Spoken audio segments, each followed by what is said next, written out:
ನಾನೇನಾದ್ರೂ ನಾಲೆಡ್ಜ್ ಇಲ್ದಿರ ಆ ಹೆಣ್ಮಗಳಿಗೆ ಫಿಂಗರ್ ಏನಾದ್ರೂ ಒಳಗಡೆ ಹಾಕಿದ್ರೆ ಆ ಪೇಯ್ನಿಗೆ ಹಾರ್ಟ್ ನಿಂತು ಹೋಗ್ಬೋದು. ಕಾರ್ಡಿಯಾಕ್ ಅರೆಸ್ಟ್ ಅಂತೀವಿ. ಕ್ವಾಲಿಫೈಡ್ ಡಾಕ್ಟರ್ ಹತ್ರ ಹೋಗ್ಬೇಕು ನೀವು. ಕ್ವಾಕ್ಸ್ ಅಂತ ಇರ್ತಾರೆ, ಅನ್ಕ್ವಾಲಿಫೈಡ್ ನಾಟಿ ಔಷಧಿ ಮಾಡೋರು.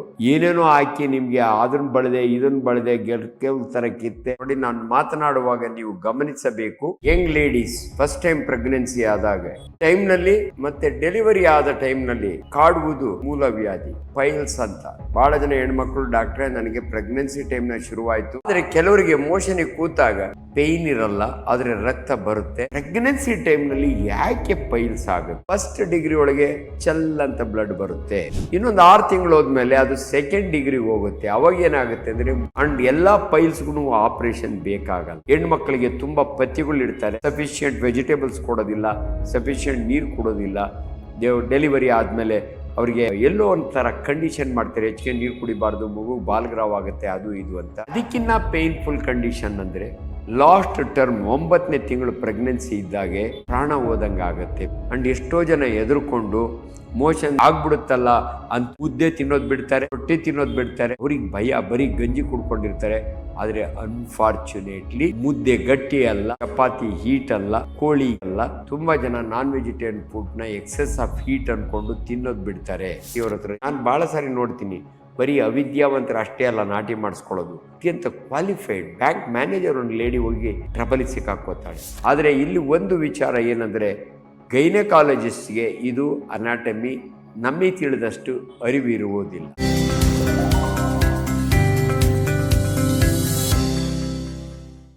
ನಮಸ್ಕಾರ, doctor Anjanappa. Unfortunately Young ladies first time pregnancy ಆದಾಗ ಒಂದು ರಿಸ್ಕ್, ಬಟ್ ಆದ್ರೂ ನಾವು ಫಿಸಿಯಾಲಜಿಕಲ್ ಫೆನಾಮಿನಾ ಅಂತೀವಿ. ಬಟ್ ಅವರಿಗೆ ಪ್ರೆಗ್ನೆನ್ಸಿ ಟೈಮ್ ನಲ್ಲಿ ಮತ್ತೆ ಡೆಲಿವರಿ ಆದ ಟೈಮ್ ನಲ್ಲಿ ಕಾಡುವುದು ಮೂಲವ್ಯಾಧಿ ಪೈಲ್ಸ್ ಅಂತ. ಬಹಳ ಜನ ಹೆಣ್ಮಕ್ಳು ಡಾಕ್ಟ್ರೆ ನನಗೆ ಪ್ರೆಗ್ನೆನ್ಸಿ ಟೈಮ್ ನಲ್ಲಿ ಶುರುವಾಯ್ತು ಅಂತ ಬರ್ತಾರೆ. ಫಸ್ಟ್ ಆಫ್ ಆಲ್ ಹೆಮರಾಯ್ಡ್ಸ್ ಅಂದ್ರೆ ಪೈಲ್ಸ್ ಅಂದ್ರೆ ಏನು ಅಂತ ನಿಮ್ಗೆ ಅರಿವು ಇರ್ಬೇಕು. ಯಾಕಂದ್ರೆ ಒಬ್ಬೊಬ್ಬರು ಒಂದೊಂದು ಸಿಸ್ಟಮ್ ನಲ್ಲಿ ಆಯುರ್ವೇದ ಒಂಥರ ಹೇಳ್ತಾರೆ, ಹೋಮಿಯೋಪತಿ ಒಂದ್ ಹೇಳ್ತಾರೆ, ನಾಟಿಯವರು ಒಂದ್ ಹೇಳ್ತಾರೆ, ಅರ್ಕೆ ಉಲ್ಕಿ ತಂಕಿತ್ ಬಿಡ್ತೀನಿ ಅಂತಾರೆ.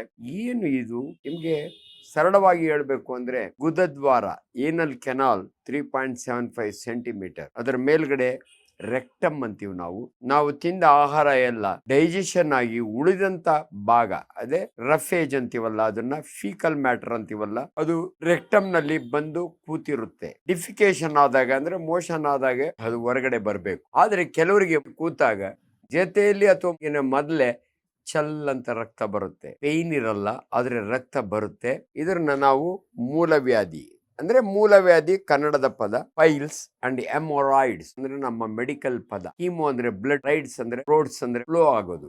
ರಕ್ತ ಚಲ್ ಅಂತ ಬಂದ್ರೆ ಅದನ್ನ ಹೆಮರಾಯ್ಡ್ಸ್ ಅಂತೀವಿ. ನೋಡಿ, ಗುದದ್ವಾರ ರೌಂಡ್ ಇರುತ್ತಲ್ಲ, ಇಲ್ಲಿ 3 ಭಾಗ ಇರುತ್ತೆ. 2 o'clock, 7 o'clock, 11. ಈ 3 ಭಾಗದಲ್ಲಿ 3 ದ್ರಾಕ್ಷಿ ತರ ಕಾಣುತ್ತಲ್ಲ, ಅದನ್ನೇ ನಾವು ಹೆಮರಾಯ್ಡ್ಸ್ ಅನ್ನೋದು. ಅದು ನಾವು ವೈದ್ಯರು ಅಂದ್ರೆ ಪ್ರಾಕ್ಟಾಲಜಿಸ್ಟ್, ಸರ್ಜನ್ ಹೇಳೋ ಎಕ್ಸ್ಪ್ಲನೇಷನ್ ಬೇರೆ. ನಿಮ್ಗೆ ಅರ್ಥ ಆಗೋ ರೀತಿಯಲ್ಲಿ ಸರಳವಾಗಿ ಹೇಳ್ಬೇಕು ಅಂದ್ರೆ 3 ದ್ರಾಕ್ಷಿ ತರ ಅಲ್ಲಿ ಕಾಣ್ತವೆ. ಇದು ಏನಂದ್ರೆ ನಿಮ್ಮ ರಕ್ತನಾಳಗಳ ಗೊಂಚು ಅಂದ್ರೆ ವೇನ್ಸ್, ವ್ಯಾರಿಕಾಸಿಟಿ ಆಫ್ ರೆಕ್ಟಲ್ ವೇನ್ಸ್. ಇದನ್ನ ನಿಮ್ಗೆ ಈಸಿಲಿ ಅರ್ಥ ಆಗ್ಬೇಕು ಅಂದ್ರೆ, ಅನೇಕ ಹೆಣ್ಮಕ್ಳಿಗೆ ಗಂಡು ಮಕ್ಕಳಿಗೂ ಕೂಡ ಕಾಲ್ನಲ್ಲಿ ವೇನ್ಸ್ ಊದ್ಕೊಳ್ತವೆ. ನರಗಳು ಊದ್ಕೊಂಡವೆ ಡಾಕ್ಟ್ರೆ ಅಂತ ಬರ್ತೀರಾ, ಅದು ನರಗಳಲ್ಲ, ವೇನ್ಸ್ ಅಂತೀವಿ ನಾವು. ಅಂದ್ರೆ ಏನು ಅಂದ್ರೆ ನಮ್ಮ ದೇಹದ ಬೇರೆ ಬೇರೆ ಭಾಗದಿಂದ ರಕ್ತವನ್ನು ವಾಪಸ್ಸು ಹೃದಯಕ್ಕೆ ತಗೊಂಡೋಗುತ್ತಲ್ಲ, ಅವನ್ನ ನಾವು ಅಂತೀವಿ. ಕಾಲಿಂದ ರಕ್ತ ವಾಪಸ್ ಹೋಗ್ಬೇಕಾದ್ರೆ ಆ ಮುಖಾಂತರ ಹೋಗ್ತವೆ. ಅವು ಊದ್ಕೊಂಡಾಗ ಅದನ್ನ ವ್ಯಾರಿಕೋಸ್ ವೇನ್ಸ್ ಅಂತೀವಿ. ನಿಮ್ಮ ಮೋಷನ್ ಮಾಡೋ ಜಾಗದಲ್ಲಿ ಅದೇ ವೇನ್ಸ್ ಊದ್ಕೊಂಡ್ರೆ ರೆಕ್ಟಲ್ ವೇನ್ಸ್ ಅಂತೀವಿ. ವ್ಯಾರಿಕಾಸಿಟಿ ಆಫ್ ರೆಕ್ಟಲ್ ವೇನ್ಸ್ ಅಂತೀವಿ. ಅದರ ಅನಾಟಮಿ ನಿಮ್ಗೆ ಅದೆಲ್ಲ ಬೇಕಿಲ್ಲ ನಮ್ಗೆ. ಅಂದ್ರೆ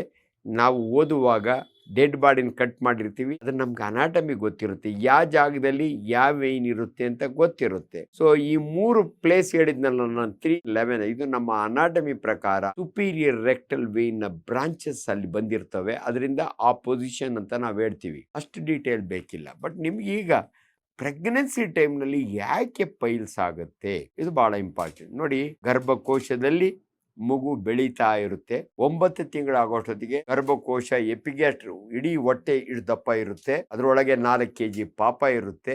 ಈ ಗರ್ಭಕೋಶ ಈ ವೇನ್ಸ್ ಮೇಲೆ ತೂಕ ಬಿಡುತ್ತೆ. ಈ ಕಾಲ್ನಿಂದ ಬರೋ ರಕ್ತ ಹೃದಯಕ್ಕೆ ಹೋಗೋದಕ್ಕೆ ಮೊದಲು ಮೀನಾಕ್ಕೆ ಒಳಗೆ ಹೋಗುತ್ತೆ.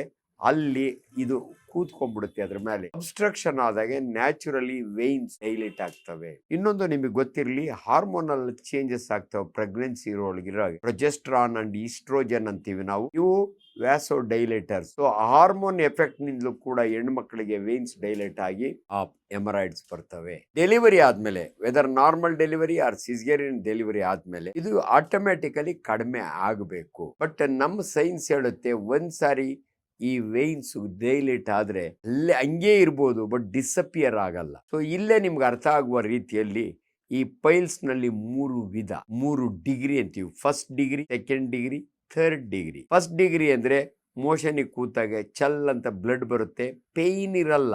ನೋಡಿ, ನಾನು ಮಾತನಾಡುವಾಗ ನೀವು ಗಮನಿಸಬೇಕು, ಪೈಲ್ಸೇ ಬೇರೆ, ಫಿಶರ್ ಬೇರೆ, ಫಿಸ್ಚುಲನೇ ಬೇರೆ. ಫಿಶರ್ ಬಗ್ಗೆ ಇದಾದ ನಂತರ ನಿಮಗೆ ತಿಳಿಸ್ತೀನಿ. ಸೊ ಫಸ್ಟ್ ಡಿಗ್ರಿ ಒಳಗೆ ಚಲ್ ಅಂತ ಬ್ಲಡ್ ಬರುತ್ತೆ. ಇನ್ನೊಂದು 6 ತಿಂಗಳು ಹೋದ್ಮೇಲೆ ಅದು ಸೆಕೆಂಡ್ ಡಿಗ್ರಿಗೆ ಹೋಗುತ್ತೆ. ಅವಾಗ ಏನಾಗುತ್ತೆ ಅಂದ್ರೆ ಮೋಷನಿಗೆ ಕೂತಾಗ ಏನೋ ಈಚಿಗೆ ಬಂದಂಗೆ ಆಗುತ್ತೆ, ಚಲ್ ಅಂತ ಬ್ಲಡ್ ಬರುತ್ತೆ, ತಿರ್ಗಿ ಅವು ಆಟೋಮೆಟಿಕಲಿ ಒಳಕ್ಕೆ ಹೋಗ್ತವೆ. ಇದನ್ನ ಸೆಕೆಂಡ್ ಡಿಗ್ರಿ ಪೈಲ್ಸ್ ಅಂತೀವಿ. ಬಟ್ ಕೆಲವರಿಗೆ ಥರ್ಡ್ ಡಿಗ್ರಿಗೆ ಹೊರಟೋಗುತ್ತೆ, ಅಂದ್ರೆ ಅವು ಒಳಕ್ಕೆ ಹೋಗಲ್ಲ, ಈಚೆನೆ ಕೂತ್ಕೋತವೆ. ಪಾಪ ಅವರಿಗೆ ಕೂತ್ಕೊಳಕ್ಕಾಗಲ್ಲ. ಕೂತ್ಕೊಳಕ್ ಹೋದ್ರೆ ಏನೋ ಅಲ್ಲಿ ಕೈ ಸಿಗುತ್ತೆ. ಇದು ಥರ್ಡ್ ಡಿಗ್ರಿ ಪೈಲ್ಸ್ ಅಂತೀವಿ. ಬಟ್ ಲಕ್ಕಿಲಿ ಬಹಳ ಹೆಣ್ಮಕ್ಳಿಗೆ ಡೆಲಿವರಿ ಆದ್ಮೇಲೆ ಆ ಫಸ್ಟ್ ಡಿಗ್ರಿ ಒಳಗೆ ಇರ್ತವೆ, ಅವು ಮುಂದೆ ಪ್ರೋಗ್ರೆಸ್ ಆಗಲ್ಲ. ಆದ್ರೆ ಇಲ್ಲಿ ಒಂದು ವಿಚಾರ ಏನಂದ್ರೆ, ಗೈನಕಾಲಜಿಸ್ಟ್ಗೆ ಇದು ಅನಾಟಮಿ ನಮಗೆ ತಿಳಿದಷ್ಟು ಅರಿವು ಇರುವುದಿಲ್ಲ. ಅಂದರೆ ಹೆಮರಾಯ್ಡ್ಸು, ಫಿಶರು, ಪೈಲ್ಸ್ ಇದೆಲ್ಲ ಒಬ್ಬ ಸರ್ಜನ್ ನೋಡೋ ಅಂಥದ್ದು. ಅದರಿಂದ ದಯವಿಟ್ಟು ಒಂದು ಮನವಿ, ಗೈನಕಾಲಜಿಸ್ಟು ಈ ಹೆಣ್ಮಕ್ಳಿಗೆ ಒಂದು ಸಾರಿ ಸರ್ಜನ್ಸ್ ಒಪಿನಿಯನ್ ಕೊಡಿಸ್ಬೇಕು, ಒಂದು ಕನ್ಸಲ್ಟೇಷನ್ ಇರಬೇಕು, ಅವ್ರು ಅಡ್ವೈಸ್ ಮಾಡಬೇಕು. ಏನಂದ್ರೆ ಏನ್ ಕೊಡ್ತೀವಿ ನಾವೇನ್ ಪ್ರೆಗ್ನೆಂಟ್ ವುಮನ್ಗೆಲ್ಲ ಆಪರೇಷನ್ ಮಾಡಿಸ್ಕೊಳ್ಳಿ ಅಂತ ಹೇಳಲ್ಲ, ಅಂಡ್ ಎಲ್ಲಾ ಪೈಲ್ಸ್ಗೂ ಆಪರೇಷನ್ ಬೇಕಾಗಲ್ಲ. ಕನ್ಸರ್ವೇಟಿವ್ ಟ್ರೀಟ್ಮೆಂಟ್ ಅಂತೀವಿ. ಹಂಗಂದ್ರೆ ಜನಗಳಿಗೆ, ಹೆಣ್ಮಗಳಿಗೆ ಹೇಳ್ಕೊಡ್ತೀವಿ, more fibre and more water. So ನಾನು ಅವಲ್ಲೇ ಹೇಳಿದೆ, ಪ್ರೆಷರ್ ಒಂದಾದ್ರೆ ಎರಡನೇದು ಮಲಬದ್ಧತೆ, ಕಾನ್ಸ್ಟಿಪೇಷನ್. ಯೂಶಲಿ ಕಾನ್ಸ್ಟಿಪೇಷನ್ಗೆ ಕಾರಣ lack of water and lack of fibre ಅಂತೀವಿ. ಹೆಣ್ಮಕ್ಳಿಗೆ ತುಂಬಾ ಪಥ್ಯಗಳು ಇಡ್ತಾರೆ, ಸಫಿಶಿಯಂಟ್ ವೆಜಿಟೇಬಲ್ಸ್ ಕೊಡೋದಿಲ್ಲ, ಸಫಿಶಿಯಂಟ್ ನೀರು ಕೊಡೋದಿಲ್ಲ. ಡೆಲಿವರಿ ಆದ್ಮೇಲೆ ಅವ್ರಿಗೆ ಎಲ್ಲೋ ಒಂಥರ ಕಂಡೀಷನ್ ಮಾಡ್ತಾರೆ, ಹೆಚ್ಚಿಗೆ ನೀರು ಕುಡಿಬಾರ್ದು, ಮಗು ಬಾಲ್ಗ್ರಾವ್ ಆಗುತ್ತೆ, ಅದು ಇದು ಅಂತ. ಅದರಿಂದ ದಯವಿಟ್ಟು ಹೆಣ್ಣು ಮಕ್ಕಳು ಫಸ್ಟ್ ನೀವು ಒಬ್ಬ ಸರ್ಜನ್ ಹತ್ರ ತೋರಿಸ್ಕೋಬೇಕು. ನಿಮ್ ಗೈನಕಾಲಜಿಸ್ಟ್ ಪರ್ಮಿಷನ್ ತಗೊಂಡೆ ನೀವು ನಮ್ಮ ಹತ್ರ ಬಂದ್ರೆ ನಿಮ್ಗೆ ಏನ್ ಪ್ರಾಬ್ಲಮ್. ಯಾಕಂದ್ರೆ ನನಗೆ easy for A surgeon. Digital rectal examination ಅಂತೆ ಒಂದು ಇನ್ಸ್ಪೆಕ್ಷನ್ ಮಾಡಿದ್ರೆ ಸಾಕು. ಒಂದು ಪರ್ಟಿಕ್ಯುಲರ್ ಪೊಸಿಷನ್ ಪೇಷಂಟ್ ಮಲಗಿಸಿ ಪಕ್ಕದಲ್ಲಿ ಸಿಸ್ಟರ್ ಇಟ್ಕೊಂಡು ನಾವು ಪರೀಕ್ಷೆ ಮಾಡಿದಾಗ ಡೆಫಿನೆಟ್ಲಿ ನಮಗೆ ಆ 3 ಪೈಲ್ಸ್ ಕಾಣುತ್ತೆ. ಅಂಡ್ ಗ್ಲೌಸ್ಡ್ ಫಿಂಗರ್ ನ ನಾವು ರೆಕ್ಟಮ್ ಅಲ್ಲಿ ಎಕ್ಸಾಮ್ ಮಾಡ್ಲಿಕ್ಕೆ ಯೂಸ್ ಮಾಡ್ತೀವಿ, ಡಿಜಿಟಲ್ ರೆಕ್ಟಲ್ ಎಕ್ಸಾಮಿನೇಷನ್ ಅಂತೀವಿ. ಸೊ ಆಗ ಇವರಿಗೆ ನಾವು ಅಡ್ವೈಸ್ ಮಾಡ್ತೀವಿ. ಕೆಲವು ಸಮಯ ಇವ್ರಿಗೆ ರಿಲೀಫ್ ಸಿಗ್ಲಿಕ್ಕೆ ಸಿಟ್ಸ್ ಬಾತ್ ಅಂತೀವಿ. ನೀವು ಕೇಳಿದಿರಿ, ಇಲ್ಲಾದ್ರೂ ಕೈ ಊದ್ಕೊಂಡ್ರೆ, ಕಾಲು ಊದ್ಕೊಂಡ್ರೆ ಉಪ್ಪಿನ ಶಾಖ ಕೊಡ್ತಾರೆ ಅಥವಾ ಬಿಸಿನೀರಿನ ಶಾಖ ಕೊಡ್ತಾರೆ. ಅದೇ ರೀತಿ ನಿಮ್ಮ ಮೋಷನ್ ಮಾಡೋ ಜಾಗಕ್ಕೆ ಬಿಸಿನೀರು ಶಾಖ ಅಂದರೆ ಸಿಟ್ಸ್ ಬಾತ್ ಅಂತೀವಿ ನಾವು.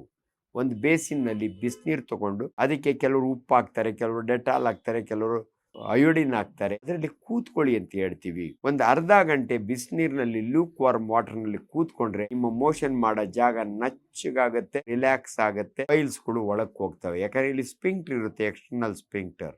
ಅದಾದ್ಮೇಲೆ ಬಟ್ಟೆ ತಗೊಂಡು ಒತ್ತಿ ಅನೇಕ ಕ್ರೀಮ್ಗಳು ಸಿಗ್ತವೆ. ಪೈಲೆಕ್ಸ್ ಅಂತ ಬರುತ್ತೆ, 108 ಕ್ರೀಮ್ಗಳು, ಸೂತನಿಂಗ್ ಏಜೆಂಟ್ಸ್ ಅಂತೀವಿ. ಅದನ್ನ ಕೈನಲ್ಲೇ ತಗೊಂಡು ಹಚ್ಕೊಳ್ಳಿ ಅಂತ ಹೇಳ್ತೀವಿ. ಡೆಲಿವರಿ ಆಗಿ ಬೇಬಿಗೆ 6 ಮಂತ್ಸ್ ಆದ್ಮೇಲೆ ಇನ್ನೂ ಪ್ರಾಬ್ಲಮ್ ಇದೆ ಅಂದ್ರೆ ಬೇಕಾದ್ರೆ ಸರ್ಜರಿನೂ ಮಾಡ್ತೀವಿ. ಅದಕ್ಕೆ ಇಂಡಿಕೇಶನ್ಸ್ ಫಾರ್ ಸರ್ಜರಿ ಅಂತ ಇರುತ್ತೆ.